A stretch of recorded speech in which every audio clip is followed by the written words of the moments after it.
chez les mammifères, il y a deux types d'estomac. Il y a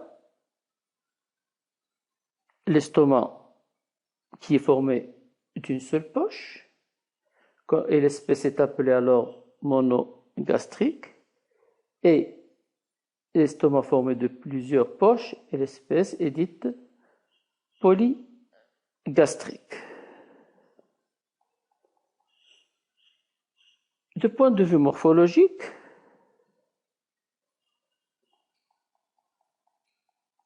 on va commencer par les monogastriques.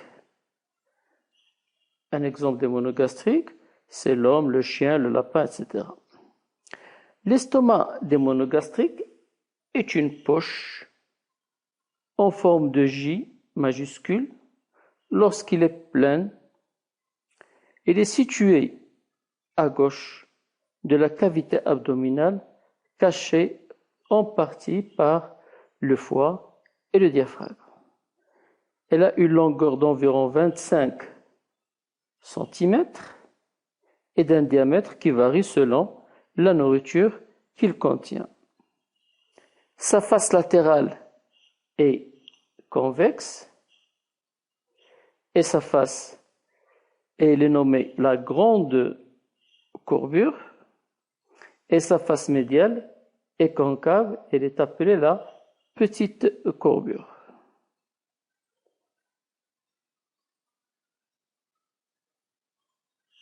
Donc, le point de contact avec l'œsophage est muni. Le point de contact entre l'œsophage et l'estomac est muni d'un sphincter qu'on appelle le cardia. Et le point de contact entre l'estomac et l'intestin grêle est muni également d'un autre sphincter qu'on appelle le pylore. Que ce soit le pylore ou le cardia, ce sont des zones où règne une pression très importante par rapport aux zones supérieures ou inférieures. Donc l'estomac, comme l'œsophage, est délimité par deux sphincters. Ici, c'est le cardia et le pylore. C'est ce qui va permettre de contrôler donc l'entrée et la sortie des aliments de l'estomac. L'estomac des monogastriques peut être subdivisé en trois parties.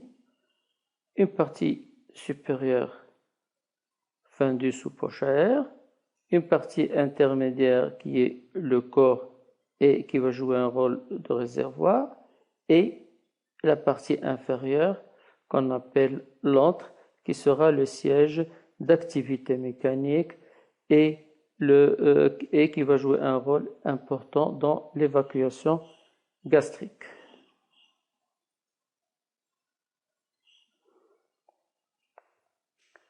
L'estomac des polygastriques est constitué par 4 poches. La plus grande poche s'appelle la panse ou le rumen, qui jouera un rôle important essentiellement dans l'accumulation des aliments ingérés. La deuxième poche, c'est le réticulum ou le bonnet, qui jouera un rôle dans la régurgitation ou la rumination. Troisième poche, c'est le feuillet, et la quatrième, c'est la caillette. Ces deux structures joueront un rôle essentiellement dans la vidange gastrique. Alors, comment va se passer justement l'ingestion et le stockage puis la digestion chez les polygastriques? Lorsque l'animal est devant une quantité importante d'aliments, il va les ingérer sans vraiment les mastiquer. Donc les aliments vont emprunter l'œsophage, puis vont se trouver dans la panse et ils vont être stockés. Donc une fois que l'animal sera au repos, donc il n'y a plus d'aliments, il va régurgiter une partie du contenu de la panse qui va remonter vers la bouche pour qu'il soit bien mastiqué, insalivé, etc. Et puis, il va être réavalé et prendra un autre chemin qui est le feuillet et la caillette pour être vidangé vers l'intestin grêle.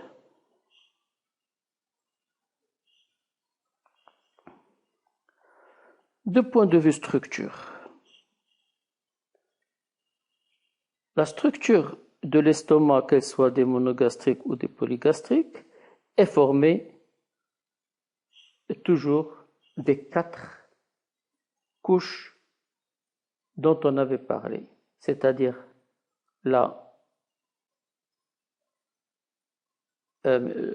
muqueuse, la sous-muqueuse, la musculeuse et la séreuse. Au niveau de l'estomac, nous trouvons 3 couches musculaires au niveau de la musculeuse, en plus de la muqueuse et de la sous-muqueuse. Souvenez-vous, au niveau de l'œsophage, nous avons vu 2 couches musculaires, une couche musculaire longitudinale externe et une couche circulaire interne.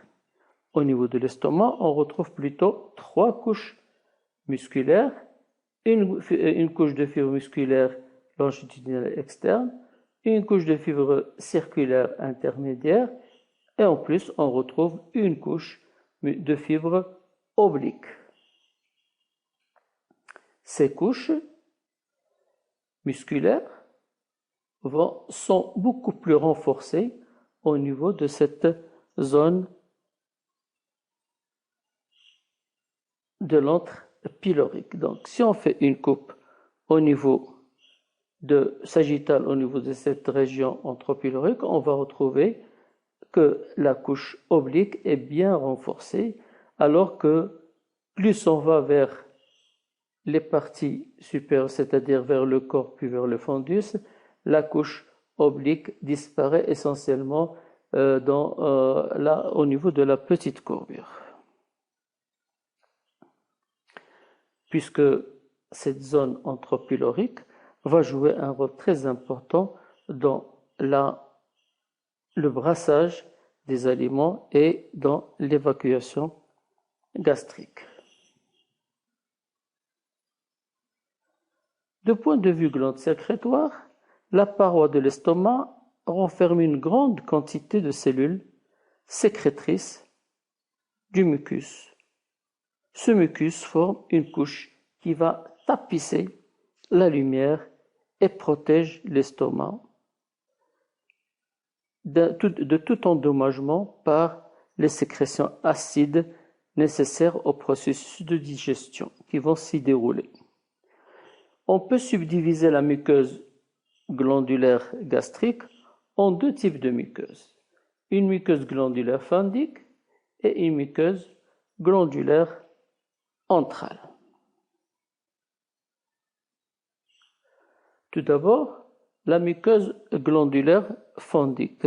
Cette muqueuse est caractérisée par la présence de glandes dont le rôle physiologique est très important. Ces glandes sont essentiellement exocrines et sont sous forme de tubes enfoncés au niveau de la muqueuse et renferment 4 types de cellules.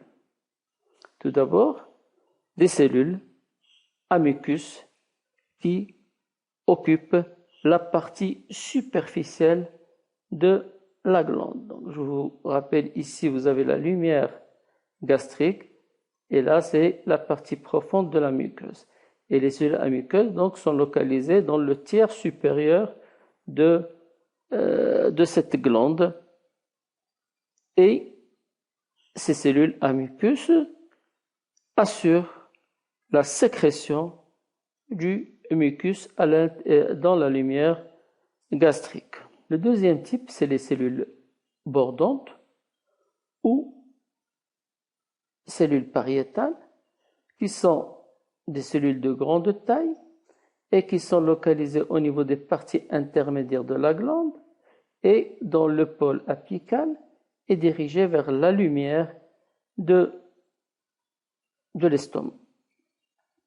Ils vont déverser dans cette lumière essentiellement de l'acide chlorhydrique qui va permettre de donner au suc gastrique un pH entre 1,5 à 2.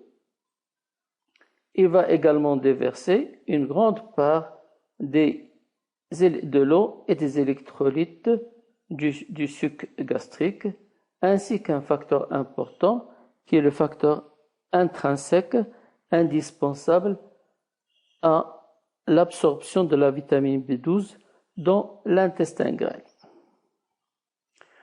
Troisième type de cellules, ce sont les cellules principales qui sont localisées au niveau du tiers profond de la glande, ce que vous voyez ici en rose.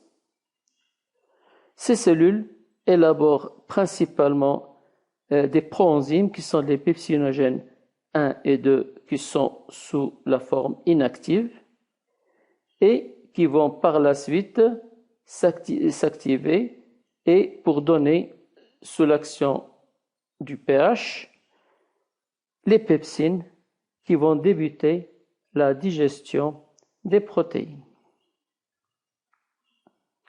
Toujours au niveau de cette glande fondique, on trouve un quatrième type de cellules qui sont des cellules, cette fois-ci, endocrines, notamment des cellules qui libèrent l'histamine et des peptides tels que la somatostatine, la cholécystokinine et la sérotonine qui diffusent dans les capillaires sanguins et qui vont influencer d'autres organes du système digestif.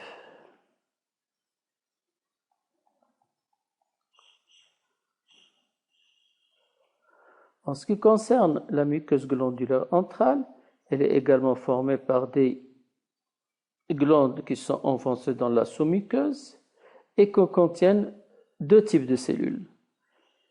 Des cellules à mucus qui tapissent la plus grande partie de la glande et qui sécrètent une quantité importante du mucus qui va renforcer la protection de la paroi de l'estomac. Elle contient également des cellules de type endocrine et qui sécrètent une partie importante de la gastrine, dont nous verrons le rôle par la suite.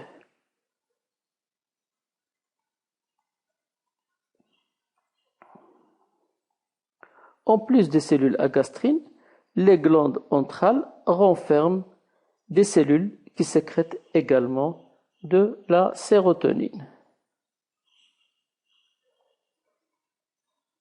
Du point de vue innervation de l'estomac, là aussi, l'innervation de l'estomac, elle est double.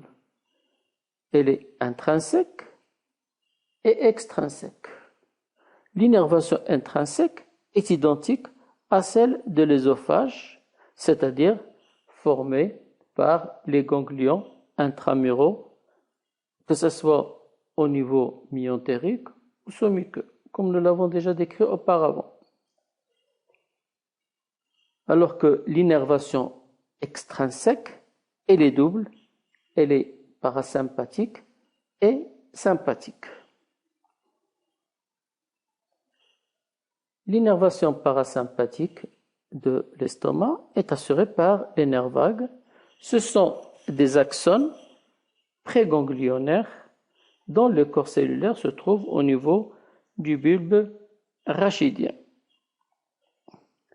Les nerfs vagues droit et gauche, après un trajet cervical, pénètrent au niveau de la cavité thoracique, longent l'œsophage et aboutissent à l'estomac.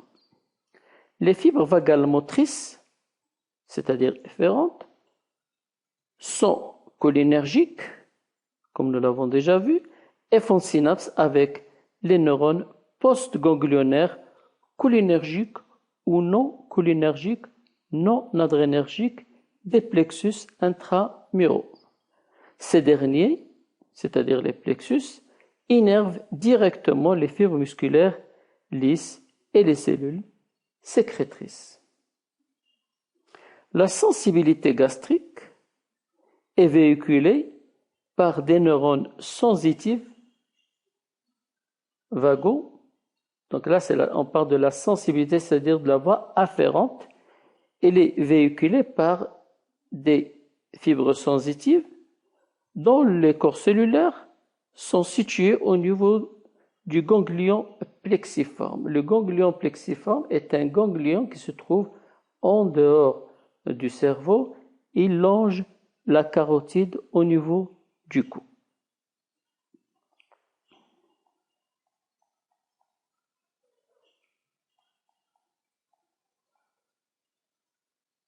L'innervation sympathique, cette fois-ci, est assurée par les nerfs splanchniques. Elle est constituée, là aussi, par des axones préganglionnaires dont le corps cellulaire se trouve au niveau de la zone intermédio-latérale de la moelle épinière et qui émerge par les racines dorsales pour faire synapse dans le ganglion cœliaque avec des neurones postganglionnaires adrénergiques inhibiteurs de la motricité gastrique.